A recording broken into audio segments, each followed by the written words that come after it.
Dear leaders, PYQ series जो 2023 की हम चला रहे हैं उसमें आज हम स्टार्ट कर रहे हैं क्वांटिटेटिव एप्टीट्यूड का टॉपिक लीनियर इक्वेशन। जैसा कि मैंने आपको पहले वाले वीडियोस में भी बताया हुआ है कि इस बार 10th लेवल तक के क्वेश्चंस आए थे एनसीईआरटी के, और आप देखेंगे कि जो पहला क्वेश्चन आपको आया है लीनियर इक्वेशन में, ये क्वेश्चन एनसीईआरटी एग्जाम्पलर का क्वेश्चन है 10th की बुक का। मीन्स वो एनसीईआरटी के भी सेम क्वेश्चन एनसीईआरटी एग्जाम्पलर और एनसीईआरटी के लेके आ रहे हैं। तो इसका मतलब ये है कि आपको 10 तक की एनसीईआरटी के कंसेप्ट बहुत अच्छे से तैयार होने चाहिए। तो शुरू करते हैं पीवाईक्यू सीरीज। आज का टॉपिक है लीनियर इक्वेशन। तो लीनियर इक्वेशन के जो क्वेश्चंस आए थे उनकी बात करें। ये क्वेश्चन काफी अच्छा क्वेश्चन था, ये टाइम कंज्यूमिंग क्वेश्चन था। जिन बच्चों के अगर कंसेप्ट थोड़े भी वीक है तो वो ये क्वेश्चन नहीं बना सकते थे। ये एक अच्छा क्वेश्चन था। अगर आपके पास दूसरा एक ऑप्शन था, क्योंकि 10 क्वेश्चन छोड़ने के ऑप्शन रहते हैं, अगर आपके पास दूसरा कोई ऑप्शन अवेलेबल था तो आपको इस क्वेश्चन को नहीं करना था, क्योंकि ये टाइम कंज्यूम करता आपका। स्टार्ट करते हैं। पहले मैं इसको डिटेल में समझा देता हूं आपको कि ये क्वेश्चन क्या है, क्या बोलना चाह रहा है और इसको क्या क्या गलती करवा सकता था जिसके कंसेप्ट अच्छे नहीं थे उनके लिए। ध्यान से समझिएगा, ये क्वेश्चन बहुत अच्छा क्वेश्चन है। क्वेश्चन ने बोला a railway half ticket cost half the full ticket. A railway half ticket cost half the full ticket.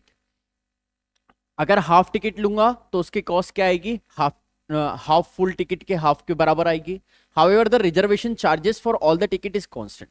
मतलब मैं एक टिकट करूं या आधी टिकट बुक करूं, रिजर्वेशन चार्जेस तो हमेशा सेम रहेगा। लेकिन अगर एक टिकट बुक करूंगा तो फेयर एक टिकट का लगेगा और आधी बुक करूंगा तो आधे का लगेगा, पर रिजर्वेशन चार्ज दोनों में सेम लगेगा।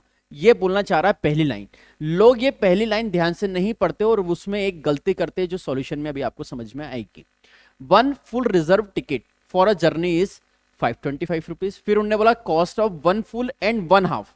उन्होंने बोला एक फुल टिकट करी और एक हाफ टिकट करी, और दोनों की जो टोटल कॉस्ट है ये हमारे को वो ये 850 रुपीज। तो what is the reservation charges पर टिकट? अब ध्यान से समझिएगा, मैं इसको बहुत शॉर्ट में करने की कोशिश करूंगा जितना हो सकता है। फुल फेयर हम मान लेते हैं, जो कंप्लीट एक टिकट का फेयर है, full fair of one ticket suppose है X रुपये। रिजर्वेशन चार्जेस जो हम जानते हैं कि वो सब में लगेंगे, वो क्या है? Y rupees. पहला क्वेश्चन उन्होंने बोला है कि जब एक पूरी टिकट बुक करी तो फुल फेयर तो दिया आपने, प्लस रिजर्वेशन चार्जेस जब अपन बुकिंग करते हैं तो रिजर्वेशन चार्जेस हर टिकट के ऊपर लगते हैं। तो ये टोटल दे रखा है 525 रुपीज। ये होगी मेरी इक्वेशन पर, यहां तक तो कोई दिक्कत नहीं थी। फिर उन्होंने बोला one full and one half ticket.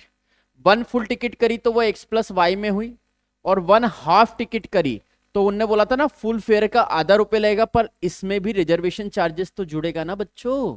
और एग्जाम में हम क्या करते हैं, एग्जाम में हम लिखते हैं x plus x by to और y को सिर्फ एक बार लिखते हैं। ये गलती एग्जाम में होती है।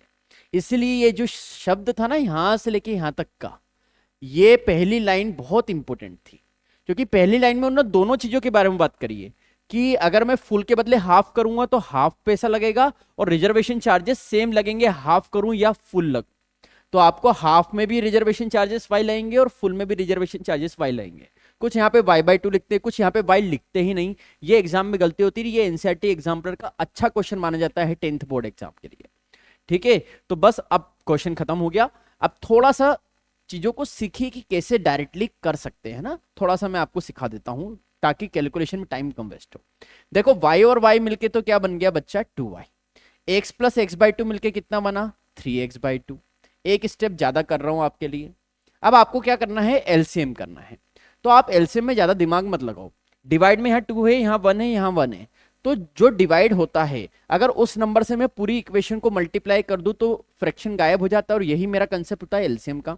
तो इस पूरी इक्वेशन में मैंने क्या करा? 2 का मल्टीप्लाई करा। आपको अगर एलसीएम लेते आता है वैसा कर सकते हैं, पर थोड़ा सा शॉर्ट में करेंगे तो ज्यादा अच्छा रहेगा। तो यहाँ बचेगा 3x, यहाँ हो जाएगा 4y, और इसका डबल हो जाएगा 1700 रुपये। इसके बाद भी बच्चे हैं ना x और y दोनों निकालते हैं। यहां पर हमको ये समझना पड़ेगा कि हमको क्या पूछा गया है। आपसे पूछा है रिजर्वेशन चार्जेस पर टिकट, मतलब आपसे पूछा है y क्या है। ठीक है, तो आपको क्या करना है? x को एलिमिनेट करना है। तो पहले मैंने ये इक्वेशन 2 लिख दी, 3x plus 4y equal to 1700 रुपये। इसके बाद अब मुझे पूछा गया है कि y निकालना है, तो मुझे x को एलिमिनेट करना है। यहां पर x कितना है? 3x। तो यहां पर भी कितना चाहिएगा? 3x। तो इस पूरी इक्वेशन में मैं किससे मल्टीप्लाई करने वाला हूं बच्चा? 3 से मल्टीप्लाई करने वाला हूं। मेरी बात समझ में आ रही है? तो ये बनेगा 3x plus 3y equal to 3 से मल्टीप्लाई करेंगे तो 1575। फिर हम क्या करने वाले हैं, माइनस माइनस माइनस, ये हो गया कैंसल, और 3y minus 4y minus 3y करा तो y, और यहां बचा 125। This is my answer. इसको मैंने बहुत धीरे करवाया, सिर्फ इसलिए इतना धीरे करवाया ताकि अगर आपको कुछ डाउट हो तो वो क्लियर हो जाए। अब थोड़ा सा सुपर फास्ट कर लेते हैं हम, कितना स्पीड कर सकते थे अगर हमारे कंसेप्ट क्लियर होते हैं। ये x माना, ये y माना, हमको पता है x प्लस वाई 525 है, एक फुल एक हाफ है, मतलब x प्लस वाई और x by two plus y. ठीक है, तो x plus x by two कितना बना, 3x by two plus 2y equal to 850। फिर मैं डिवाइड बाई 2 है तो मैंने 2 से पूरी इक्वेशन मल्टीप्लाई कर ला तो 3x plus 4y equal to 1700। 3x plus 4y 1700 आ गया। अब आपके पास x प्लस वाई था, कितना था 525। मुझे x को एलिमिनेट करना था क्योंकि रिजर्वेशन चार्जेस मुझे y के निकालने हैं, तो x को एलिमिनेट करने के लिए 3 से मल्टीप्लाई यह करूंगा तो 3x plus 3y equal to 500 का 3 टाइम्स 1500 और 25 का 3 टाइम्स 75। माइनस कर दूंगा तो 4y में से 3y जाएगा तो y बचेगा, और 1700 में से 1575 जाएगा तो 125 बचेगा। ये क्वेश्चन मैंने आपके सामने करा। अगर थोड़ा सा भी आपका माइंड का कंसंट्रेशन अच्छा है और आपकी कैलकुलेशन पे और कंसेप्ट पे कमांड बहुत अच्छी है तो आप बहुत सारी स्टेप माइंड में कर सकते हो बिना लिखे, और एग्जाम में यहीं पे आप जीतते हो बाकी सारे बच्चों से, क्योंकि स्पीड का मेन खेल है। ठीक है, यहाँ पर 1 मिनट एक क्वेश्चन को मिलेगा, तो जितनी अच्छी स्पीड आपकी रहेगी उतना ज़्यादा आप क्वेश्चन कर पाएंगे और उतना ज़्यादा आप कंपटीशन में आगे जा पाएंगे। तो अच्छा लगे वीडियो तो जरूर लाइक करिएगा। ठीक है, सेकंड क्वेश्चन करते हैं। अब देखो ये वाला क्वेश्चन भी, ये भी 10th का ही एनसीईआरटी का क्वेश्चन है, पर अब जो क्वेश्चन ऑब्जेक्टिव हो सकता है हम उसको ऑब्जेक्टिव से करेंगे। पहले हम क्वेश्चन पढ़ लेते हैं। क्वेश्चन बोला अब fraction become 6/5 when 5 is added to the numerator. पहले तो हम फ्रैक्शन मान लेते हैं। फ्रैक्शन सपोज है मेरे पास x/y, x बाई वाई मेरा ओरिजिनल फ्रैक्शन है जिसके बारे में मुझे पता लगाना है। फ्रैक्शन उन्होंने पूछा है, तो उन्होंने बोला फ्रैक्शन 6/5 हो जाता है। कब हो जाता है, when 5 is added to the numerator. Denominator का कुछ बोला है क्या, नहीं, तो हम क्या करेंगे 5 को न्यूमरेटर में ऐड करेंगे, डिनोमिनेटर को सेम रखेंगे, पहला काम खत्म। फिर आगे बोला ये 1/2 हो जाता है। कब 1/2 होता है, जब 4 is added to its denominator, जब डिनोमिनेटर में हम क्या करते हैं 4 का एडिशन करते हैं। ये मेरी बात समझ में आई। ठीक, अब आपको फ्रैक्शन निकालना। अब एक तरीका तो ये है कि इक्वेशन बनाओ, पूरा सॉल्व करो, कोई मतलब नहीं। जब आपके पास ऑप्शन है तो सीधा हम ऑप्शन पे ही इस्तेमाल करेंगे। ठीक, पहली कंडीशन क्या बोली, न्यूमरेटर में 5 ऐड करो, जो फ्रैक्शन दे रखा उसके न्यूमरेटर में 5 ऐड करो तो फ्रैक्शन क्या बनना चाहिए 6/5।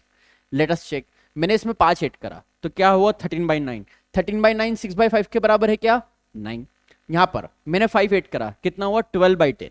कितना हुआ बच्चा 12/10, और 12/10 क्या होता है बेसिकली, 2 से कैंसिल करूंगा तो 6/5 होता है। मुझे मिल गया आंसर, यस और नो। पर हो सकता है 2 ऑप्शन मिल जाए, इसलिए पहले वेरीफाई करो। यहां पे मैंने 5 ऐड करा तो 12/8 6/5 के बराबर नहीं, यहां पर मैंने 5 ऐड करा 11/11 6/5 के बराबर नहीं, तो श्योरिटी है कि यही आंसर आएगा। आपको दूसरी कंडीशन से चेक करने की रिक्वायरमेंट नहीं है, पर आपकी इच्छा है तो अपन चेक भी कर सकते हैं। सर ये था 7/10 और नीचे क्या करा मैंने 4 ऐड करा, तो देखो 7/14 कितना होता है 1/2 होता है। यस और नो, यस और नो। आप चाहे तो इससे भी चेक कर सकते थे, चाहे इससे भी चेक कर सकते थे, पर जब इस तरह के क्वेश्चन आते हैं तो ये क्वेश्चन सिर्फ आपका टाइम वेस्ट करने के लिए होते हैं। इसमें आपको क्वेश्चन सॉल्व नहीं करना है, सिर्फ और सिर्फ ऑप्शन लगाना है और आंसर निकालना है। ये मेरा आंसर आ चुका है। उम्मीद है आपको ये चीज समझ में आ रही है। ये वाला क्वेश्चन भी काफी अच्छा था, काफी टाइम कंज्यूमिंग क्वेश्चन था। जिन बच्चों को डिटेल आता है इसका 10th वाला कंसेप्ट, और जो शॉर्ट ट्रिक पे थोड़ा सा ऑप्शन को लगाएंगे तो आपका आंसर यू आएगा। पहले मैं इसको बिल्कुल 0 से डिटेल में बताता हूं, उसके बाद अपन इसको डायरेक्ट करते हैं। उन्होंने बोला इन अ 2 digit number the 10th digit is 2 times the unit digit. कोई एक 2 डिजिट का नंबर है XY, मतलब 23 34 कुछ भी, तो उन्होंने बोला जो 10th डिजिट है वो यूनिट डिजिट का क्या है डबल है। तो मैंने देखा यूनिट डिजिट का डबल है, यूनिट डिजिट का डबल है, यूनिट डिजिट का डबल है, पर ये यूनिट डिजिट का डबल नहीं है, तो एक ऑप्शन तो यहीं खत्म हो गया। अब बचे 3 ऑप्शन, और तीनों ऑप्शन में ये वाली कंडीशन चल रही है। तो अब सेकंड कंडीशन पे आते हैं। उन्होंने क्या बोला, नंबर इज। अब जिन बच्चों को वर्ड प्रॉब्लम पढ़ते नहीं आती, मैं उनको सिखा देता हूं वर्ड प्रॉब्लम कैसे पढ़ी जाती है। जहां पर वर्ड प्रॉब्लम में सेंटेंस के बीच में इज आता है ना, इज होता है इक्वल टू, क्या होता है इज इक्वल टू। अब यही क्वेश्चन को मैं सेम अपने फॉर्मेट में ला रहा हूं, देखो ध्यान से। नंबर इज मतलब नंबर, इज मतलब क्या लगूंगा equal to. 12 less than, 12 less than मतलब क्या होता है माइनस का 12 होता है। मोर देन मतलब +12, लेस देन मतलब -12। टू टाइम्स, अब टू टाइम्स किसका बच्चा, the number obtained by interchanging the digit, मतलब टू टाइम्स नंबर किससे आएगा, इंटरचेंज द डिजिट, डिजिट को इंटरचेंज करने से जो नंबर मिलेगा उसका डबल करूंगा और उसमें से 12 माइनस करूंगा तो मुझे ये नंबर मिलेगा। ये पूरी वर्ड प्रॉब्लम बोल रही है, आप एक बार पढ़ सकते हैं वापस। Number is 12 less then 2 times the number obtained by interchanging the digit, 2 times the number obtained by interchanging the digit और उसमें से 12 माइनस करेंगे तो ये मिलेगा नंबर। अब देखो ध्यान से, इसको डिटेल में जाओगे तो ये एक्स वाई है, फिर ये वाई एक्स बनेगा 10x plus Y 10y plus x, जो पूरा 10th में करते थे, इतना हम नहीं करेंगे, हम सीधा लगाएंगे ऑप्शन। शुरू करते हैं ऑप्शन लगाना, पहले ऑप्शन से शुरू करते हैं। पहला ऑप्शन क्या है, 63, ये मेरा नंबर है, ये मेरा नंबर है, तो 63 क्या 2 टाइम्स इसका रिवर्स करेंगे, माइनस क्या करना है 12, क्या ये दोनों इक्वल आ रहे हैं, अरे 36 का डबल करेंगे तो 72, 72 में से 12 माइनस करेंगे तो 62 आएगा क्या, नहीं, पहला ऑप्शन खत्म।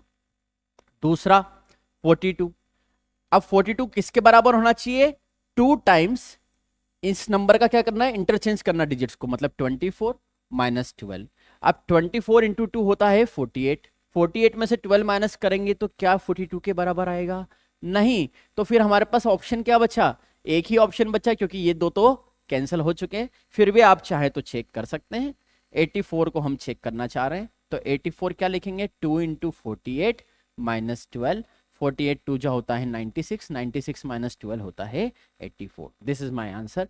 ये मैंने आपको लिख के करके बताया, इसलिए आपको इतना टाइम लगा, आपको ये कुछ भी नहीं लिखना था, आपको जो लिखना था सिर्फ ये एक लाइन लिखनी थी, बस खत्म, बस आपको ये लिखना था, इसके अलावा कुछ लिखने की जरूरत नहीं थी। ये पूरी कैलकुलेशन आप माइंड में कर सकते थे, अगर आपकी कैलकुलेशन अच्छी है, एक बार अपन करके देख लेते हैं। नंबर है 63, मैं इसका डबल करता हूं, पहले इंटरचेंज करता हूं तो क्या बना 36, 36 का डबल क्या करा 72, 72 में से 12 माइनस करा 60, क्या 60 63 के बराबर होता है, नहीं, पहला ऑप्शन क्या है। यहां पर देखते हैं 42, 42 का रिवर्स क्या होता है 24, 24 का डबल क्या होता है 48, 48 माइनस 12 करेंगे तो कितना आएगा 42 के बराबर आएगा, नहीं, एक ऑप्शन ऑलरेडी आ चुका था, तो मेरा आंसर क्या है ये। आप चाहे तो रिवर्स भी कर सकते हैं, 84 का रिवर्स होता है 48, 48 का डबल होता है 96, 96 में से 12 माइनस करेंगे तो 84। तो मैं ये बार बार क्यों कर रहा हूं आपके लिए, मैं ये बार बार आपके लिए इसलिए कर रहा हूं ताकि आपको समझ में आए कि जो 10 तक की बातें होती है, जो मैथ्स डिटेल वाला होता है उसको करने का तरीका होता है अलग, और ऑब्जेक्टिव को करने का तरीका होता है अलग।